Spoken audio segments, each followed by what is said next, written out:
Go'zalim Afina, ayol ko'nikib yashashi kerakmi? Nimaga ayollar ko'nikib yashayapti hozir hamma qiyinchiliklarga degan savol kelganda?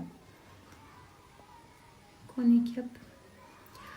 Shunchaki bizga chida degan narsa singdirilgani uchun ko'nikib yashayapti. Aslida esa o'sha masalan yomon holatdan ham yaxshi holatni ichiga bera olib, ichiga tinchlik bera olib, sakinat bera olib, o'sha yomon holatida ham chiroyli yashash mumkin.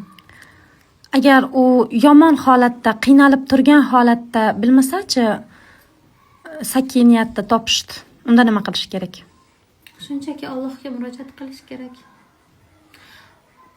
Allohni chin qalbdan murojaat qilib so'ragan nimasi amalga oshadi. Masalan, so'rash mumkin. Hozirgi holatimdagi yechimini so'rashi mumkin.